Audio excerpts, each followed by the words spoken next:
Hello and welcome everyone to Smithsonian Learning Lab office hours. My name is Ashley Naranjo.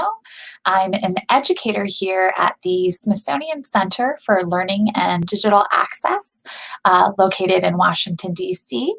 And a lot of our work actually is across the country and even around the globe too. So these online office hours are created for you to be able to get some help, some live support if you need it.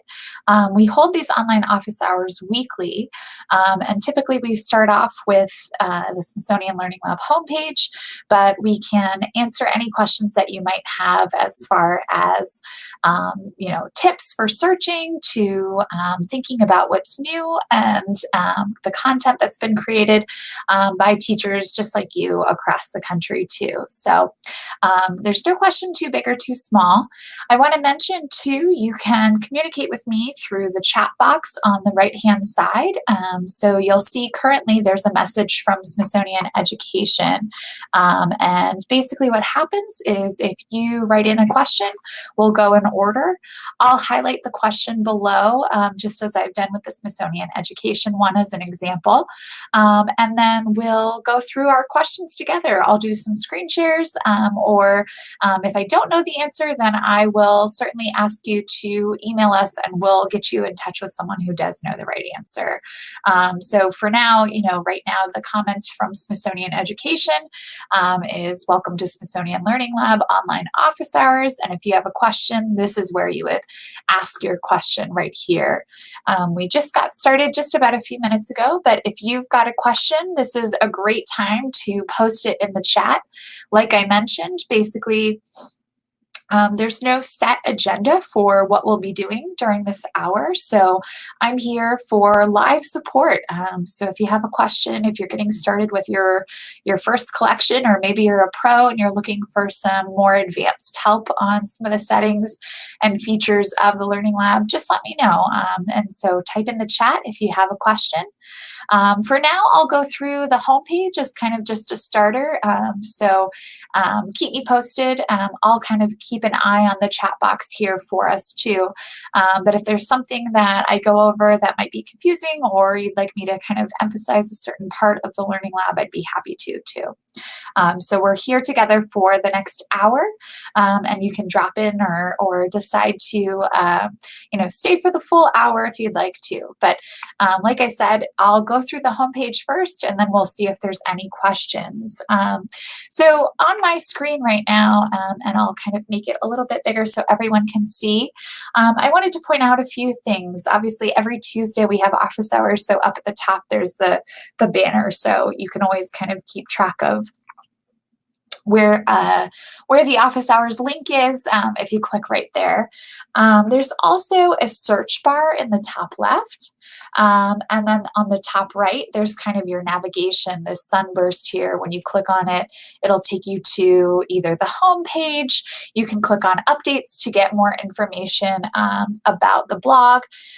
You can also click on your own dashboard, your own profile. So once you start publishing your own collections, you can actually click on profile, and all of your collections will be there. It's almost kind of like a digital portfolio too. So you can kind of show the variety of work that you've created through the Learning Lab.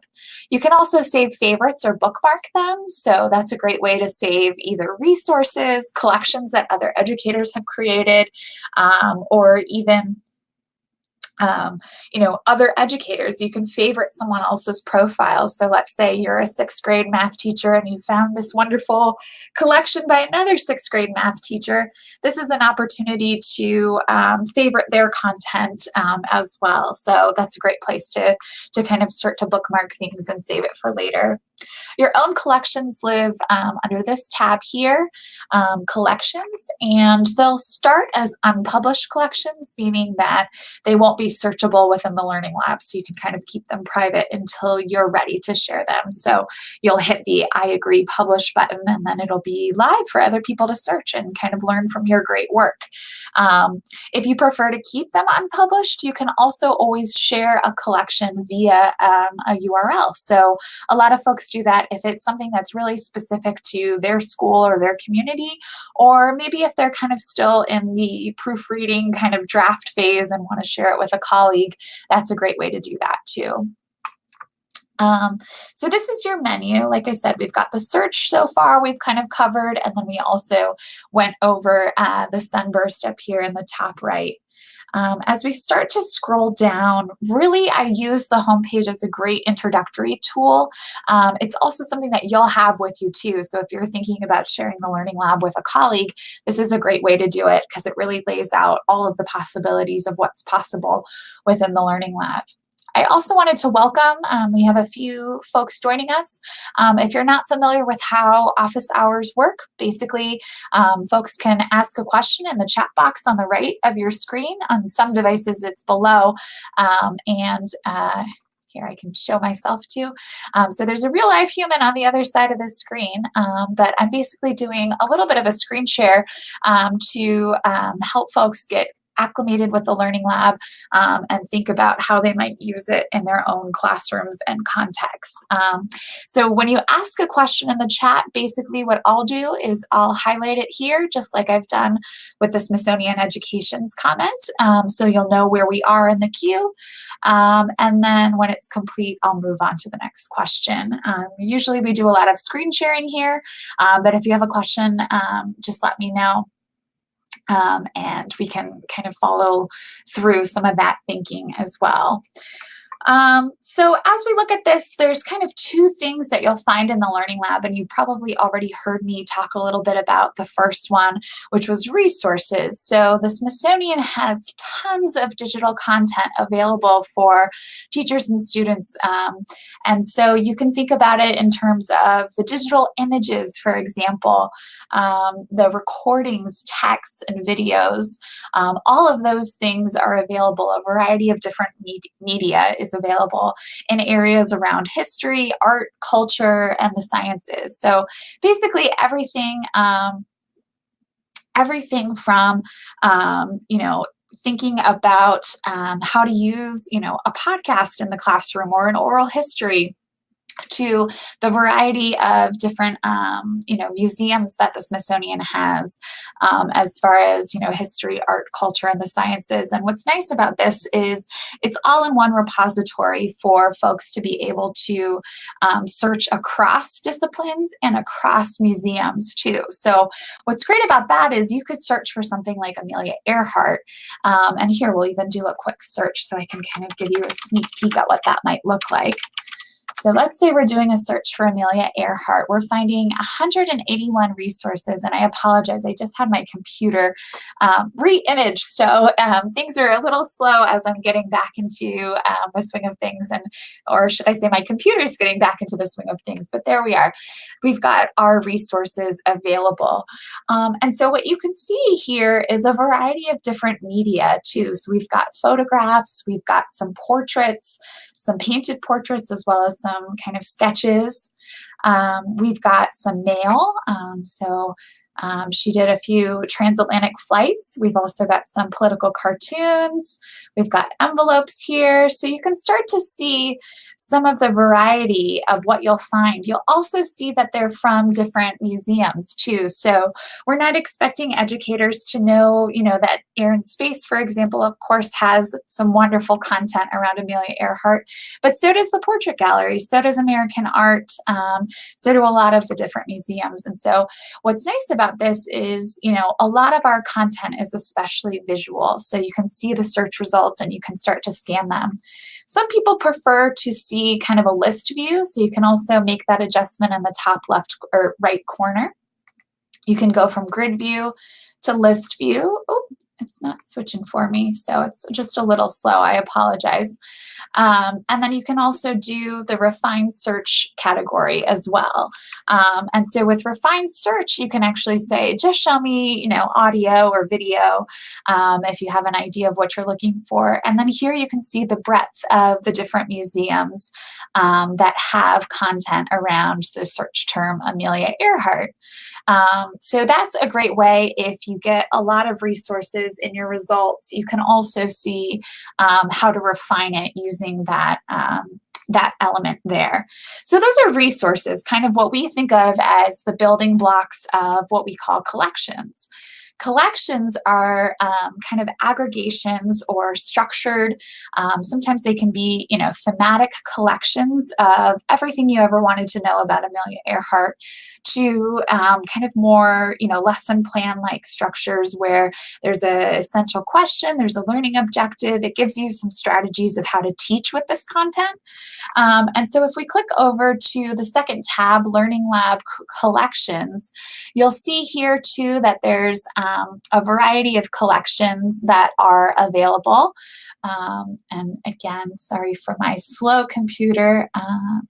Our information officer has been working on it all day, so I apologize. But here you can see the variety of different ways that folks have used content. You can also see the refined search has changed from the types of media to the subject areas that these collections are aligned with. And you can also pull down to see, maybe you're specifically looking for primary, elementary, or middle school and high school content. You can see, is this intended for a student, a teacher? Is it in English? How long will this take?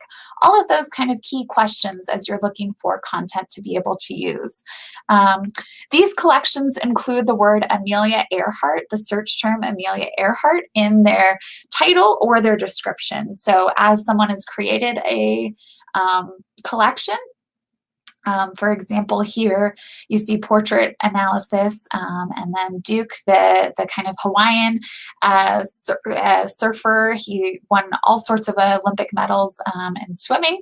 But if you click on this, Amelia Earhart may be in the description somewhere, and that's why this is showing up. There we go. Amelia Earhart's there. So here's actually a photograph that includes Duke with Amelia Earhart. So that's kind of the connection in this collection here. I wanted to pause for just a second. We have someone new that's joined us today. So hi, Rachel. My name is Ashley Naranjo. I'm a museum educator at the Smithsonian Center for Learning and Digital Access. And we're so glad to have a fellow museum educator here with us. So thank you for joining us. And Rachel says she's a museum educator in Kansas and was just curious about the format of the online conversation. It's totally fine. You're part of our intended audience as well. So Rachel, I'd be curious if you've used the Learning Lab before, and if you have, I'd be really interested to kind of hear your take too, or if there's any questions as far as your museum content goes. We have a lot of affiliate museums across the country that have created content in the Learning Lab. So in addition to using, I think, let's see what we're up to. I'm going to do a quick search for you so you can see exactly how many resources we have. So this is kind of a little trick, but if you click on this magnifying glass here, we have 3.7 million resources right now. And so that's exciting. Hi, Kim. We'll get to your question in just a second, but I do see your question, so that's great. So we have 3.7 million resources available in the Learning Lab right now. But what's nice is you can take the Smithsonian's collection and you can also pair it and complement it with local resources. So a lot of Smithsonian affiliates have been kind of helping to tell their story as far as the local history paired with kind of national history too. So you can have those images, those resources within the same context too. So glad to have you join us, Rachel. Rachel also followed up with part of my question, which said, yes, I love the Learning Lab. Oh, we're glad to hear it. It's a really good model for how we'd like to be able to share our resources, though not on that scale. Well, like I said, there's some great examples of Smithsonian affiliates, but then also non-Smithsonian affiliates. So organizations, EdCitement, for example, I can show you an example of their collections too. EdCitement is from the National Endowment for the Humanities. And if we click over to Learning Lab Collections, they actually created, I think, close to 35 different National History Day collections. So if you're familiar with National History Day, it's a research kind of competition across the country. And so every year there's a theme. And this year the theme, I believe, is breaking barriers. Yes.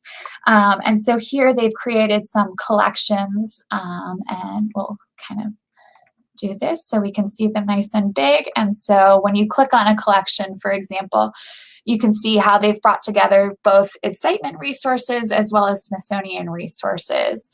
And what's nice about this too, you can kind of scroll through as you see some of these are blog posts, their images, their portraits, their videos. And then they've also included some really great websites and external resources. Here, we can click on one of their resources.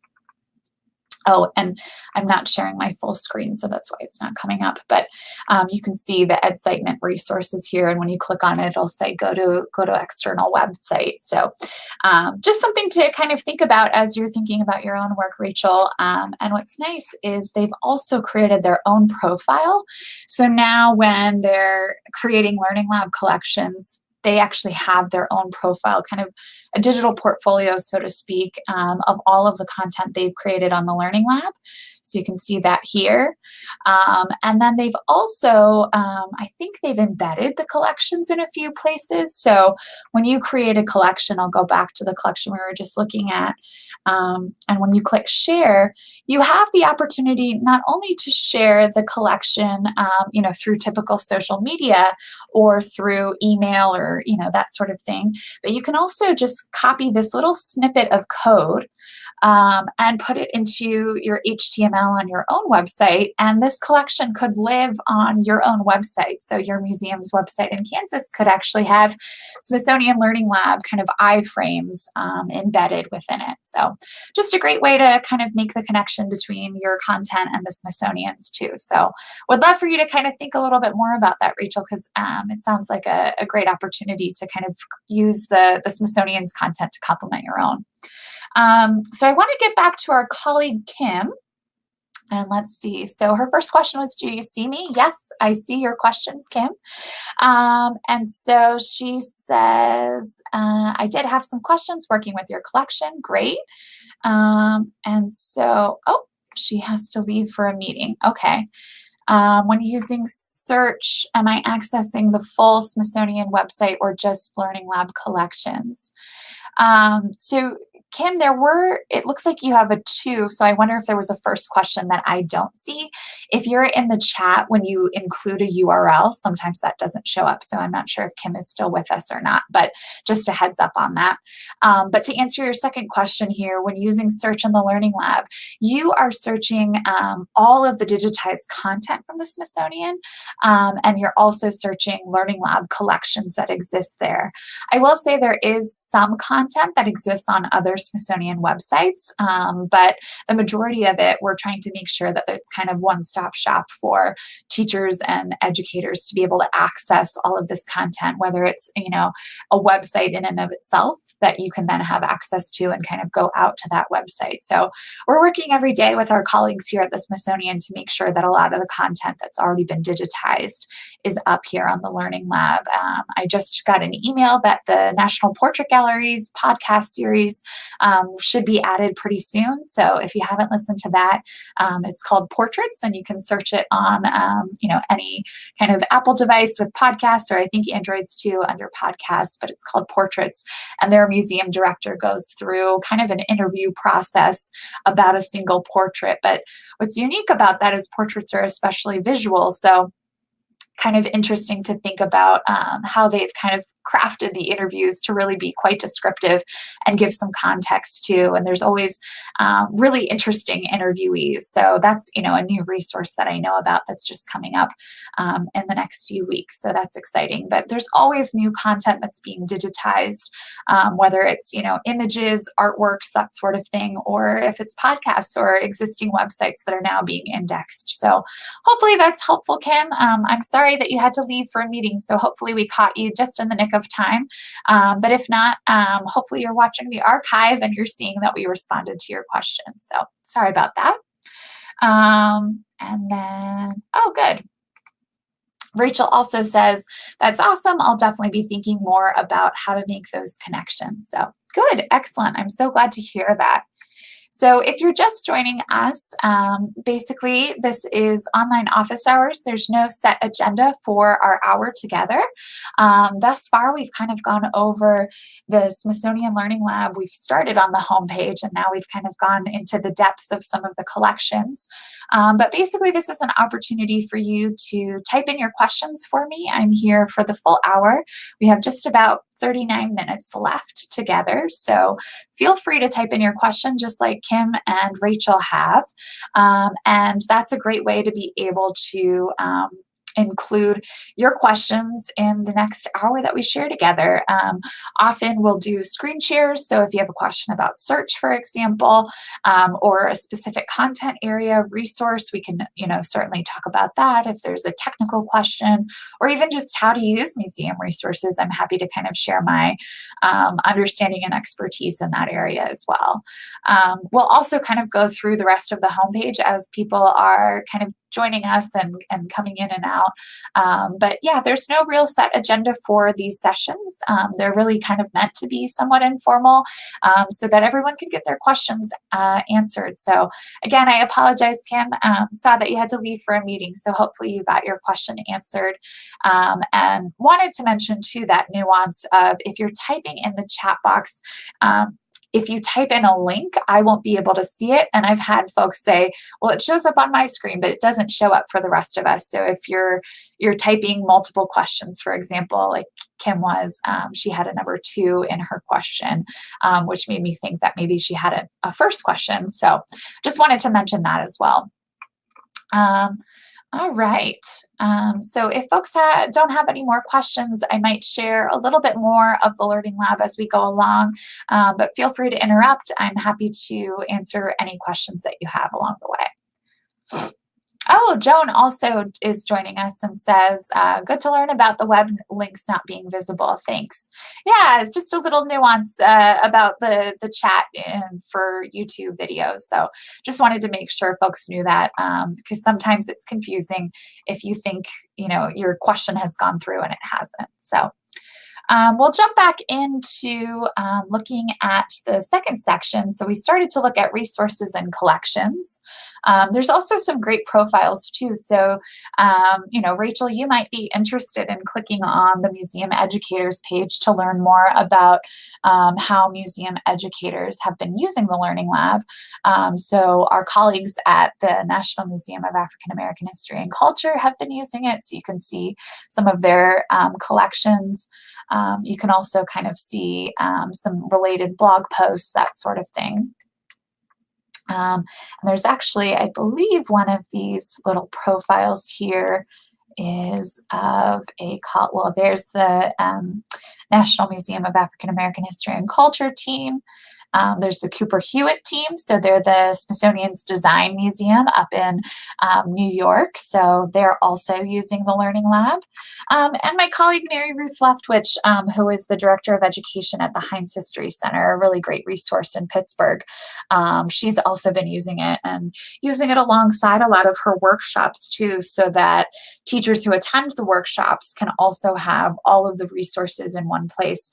And then teachers who maybe didn't make it to that workshop still have those resources available to them. So it's kind of a great word of mouth between folks that were attending those workshops and other folks that weren't able to make it. So rather than the typical kind of, here's a folder with all of the stuff that you're not sure how to use, she can continuously update her content on the Learning Lab too. So great resource. And those are 3 great examples of museum educators who have used the content.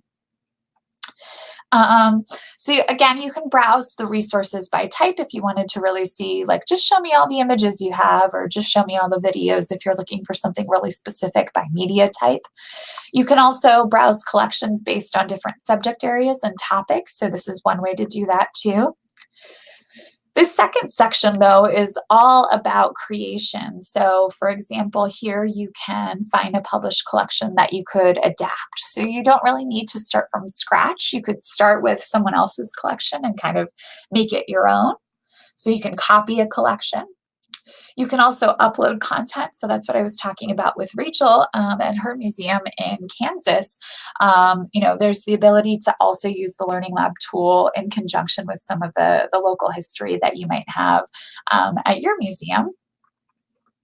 And then there's also the ability to make it really interactive through annotations and hotspots or quizzes and assignments. All right. There's also kind of 3 different types of collections that we've seen folks make. So everything from topical collections, thinking about kind of more thematic collections. So show me all the Civil War uniforms in one place. That might be an example. There's also teacher collections, so more kind of like lesson plans or at least guided instructions of how to use these collections, these museum objects specifically. And then the last one is student activities. So it's something that could be directly put in front of a student and wouldn't need a lot of guidance or facilitation. So those are kind of the 3 types of collections that we've seen. These are also just some models. So if you're thinking about a specific learning strategy or a theme, these are some great examples. For example, visible thinking routines from Project Zero at Harvard University. Also thinking about trying to enhance historical thinking skills. There's some really good models there. Women's history. So the Smithsonian is currently celebrating an American Women's History Initiative, and that includes a lot of different projects and programming across the Smithsonian. But here's an example of how you can find some great content digitally for the classroom around women's history. And then last but not least is National History Day. So as we're thinking about National History Day, which is a national research competition, basically, there's a theme each year. So this year is Breaking Barriers in History.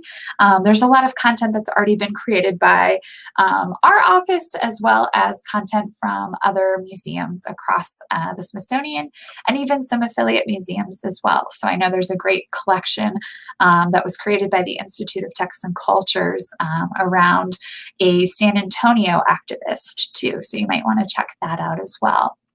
If you're just joining us, I just wanted to mention that this is online office hours. We have just about another half hour left of online office hours. So please feel free to use the chat where you can see Kim, Rachel, Joan, all of their questions in the chat. And that's a great place to ask your questions throughout the hour that we have together. There's no set agenda, so it's a really informal conversation. Feel free to come and go as you please or stay for the full hour.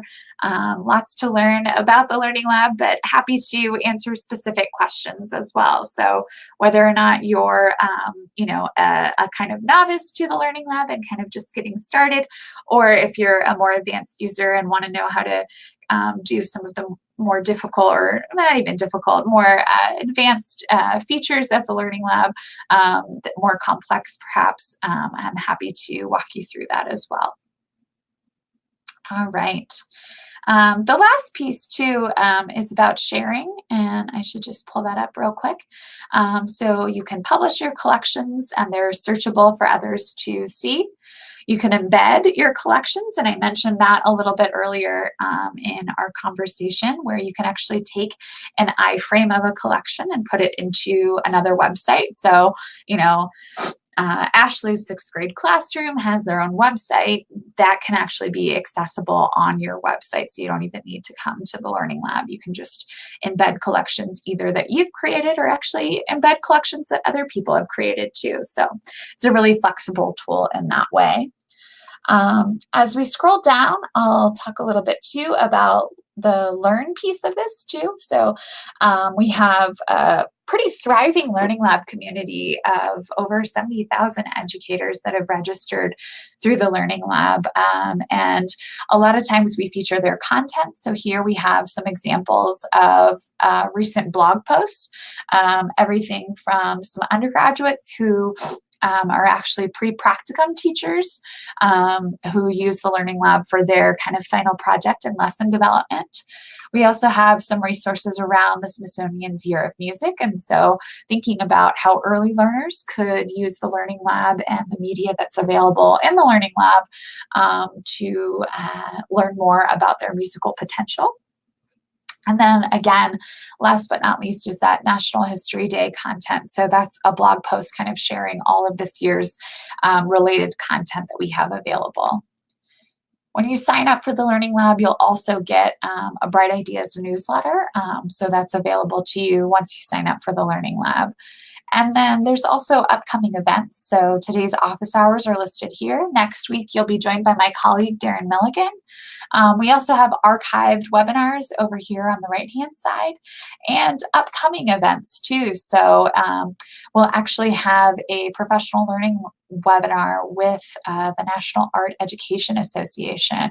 And my colleagues, Kendra Flanagan from the National Museum of African American History and Culture and Brianna White from the National Portrait Gallery will be joining me to talk a little bit about how to do some good close looking and analysis of visuals, but also thinking about the historical context and how you can kind of put those two together to better understand a painting or an artwork, for example. So that's a great session that'll be coming up in December. And we'll continue to update this page as more resources and events are popping up over the next few months.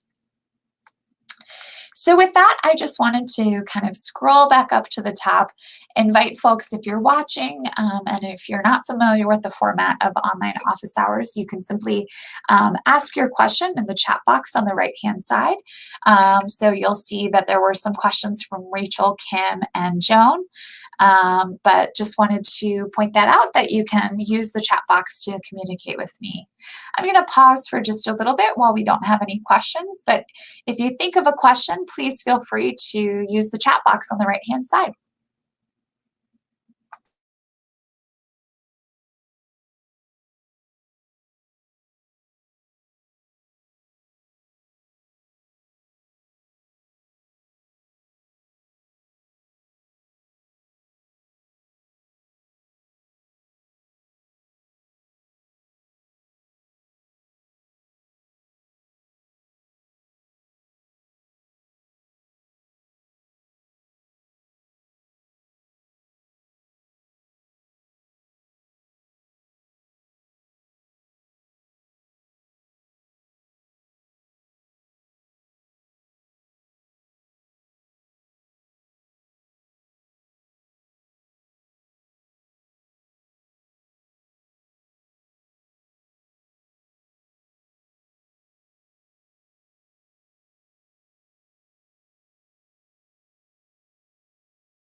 Thanks so much, Joan. Sorry to have you have to go to a meeting too, but not a problem. That's the idea of office hours to kind of be able to come and go as you please. So, not a problem. And if you're just joining us, you can feel free to ask questions anytime using the chat box to the right, just like Rachel, Kim, and Joan have done thus far. We have just about 20 minutes left of our session for today. So, please feel free to use the chat box on the right-hand side. There's no set agenda. And so we'll be kind of here quietly, but if you have questions, we've gone through the homepage. We've answered a few questions about how other museums might use the Smithsonian Learning Lab. We've also answered a few questions about search capabilities too. So just something to think about.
If you're just joining us for Smithsonian Learning Lab online office hours, you are in the right place. Um, Welcome to the webinar. You can feel free to ask questions anytime using the chat box on the right-hand side of the screen.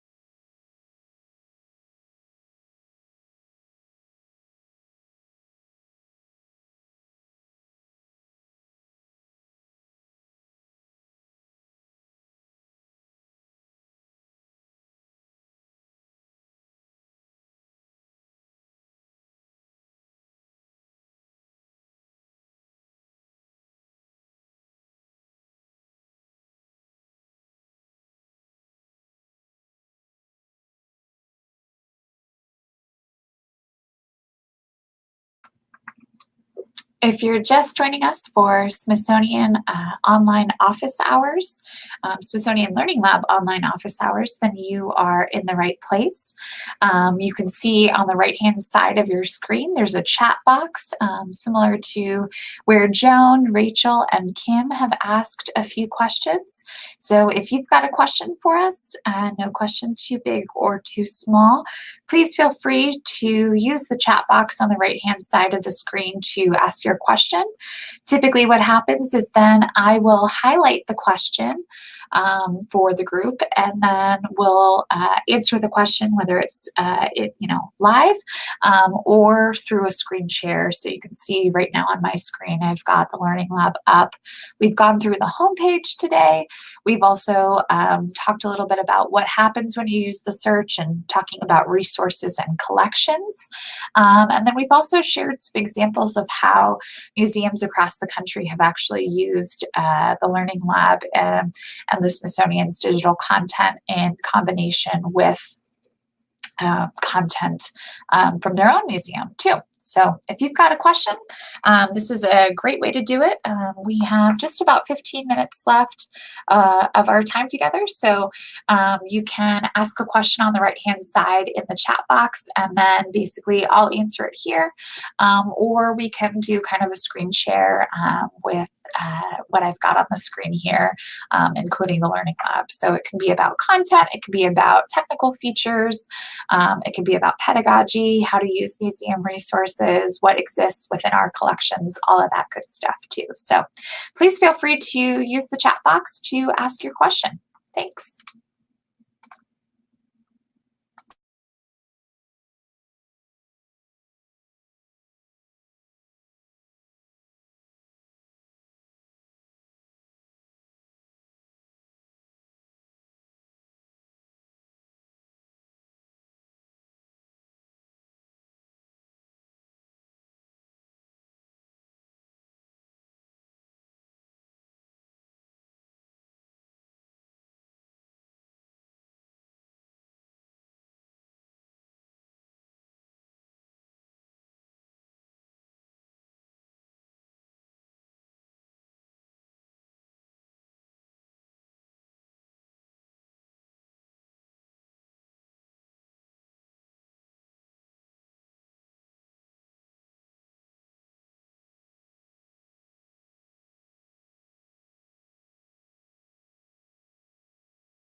Hello again. And if you're just joining us, we have just about 10 more minutes left in Smithsonian Learning Lab online office hours.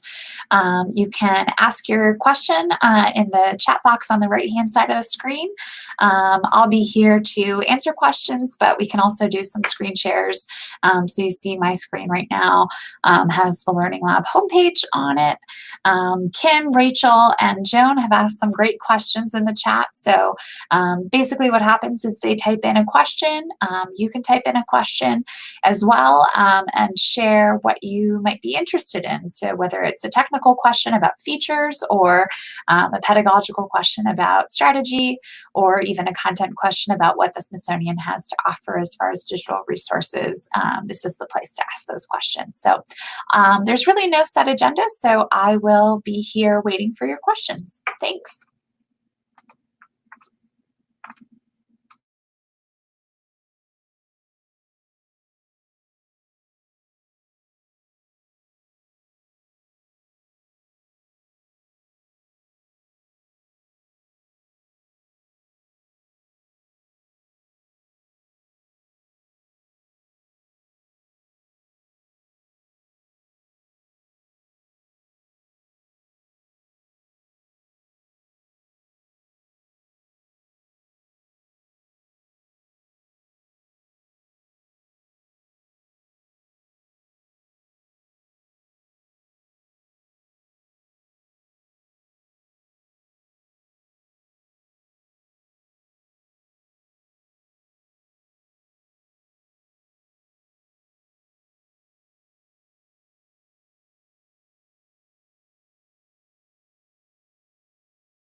Hi, everyone. We have just about 10 more minutes left in our Smithsonian Learning Lab online office hours.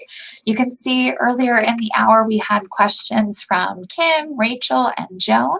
And you can see that on the chat box on the right. On some devices, it might be underneath the video if it's a smaller screen. But basically, this is an hour where you have the opportunity to ask questions. My name is Ashley Naranjo. I'm an educator at the Smithsonian Center for Learning and Digital Access in Washington, D.C. And basically, we can cover anything from technical features to ways to use museum resources in the classroom, content that the Smithsonian has. So please feel free to use the chat box on the right-hand side of the screen. There's no real set agenda for these online office hours. We have them every week, Tuesdays at 4 p.m. Eastern, and have made some great connections with folks in the Smithsonian Learning Lab community. So if you have a question, just use the chat box on the right-hand side of the screen.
Hello and welcome to Smithsonian Learning Lab office hours. These are online office hours where basically you can ask a question of me. I'm Ashley Naranjo, an educator at the Smithsonian Learning Lab. And you can see on the right-hand side of your chat box, there is questions from Kim and Rachel and Joan, who joined us earlier in the hour. Excuse me. Excuse me.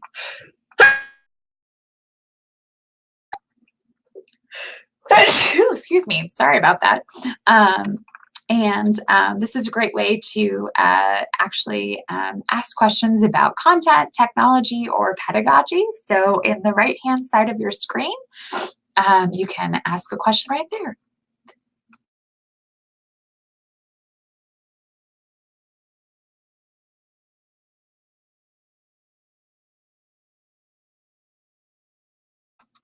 Sorry about that. I had a quick sneezing fit, but I'm back. So if you have a question, please feel free to use the chat box on the right-hand side of the screen. We can do screen shares where I can go through the homepage. So you can see here, we've got kind of, the ability to discover and search for resources and collections. As you scroll down, you can also see that you can browse different types of resources or collections by subject area, content that you're interested in. You can create collections or you can adapt them based on what you're interested in.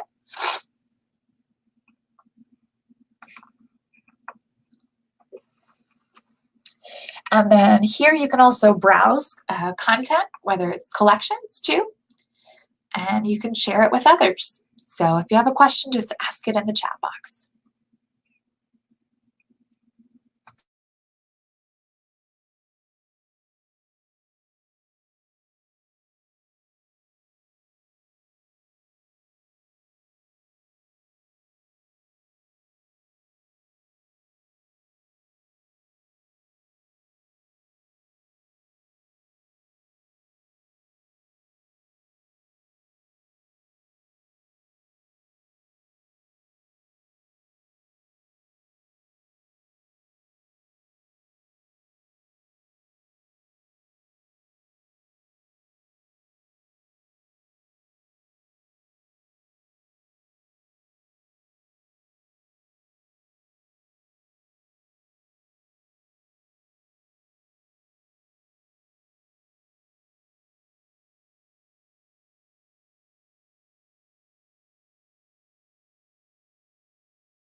So we have just about 2 minutes left in Smithsonian Learning Lab online office hours. If you've got a question for us, please feel free to use the chat just like Kim, Rachel, and Joan have done earlier in the hour.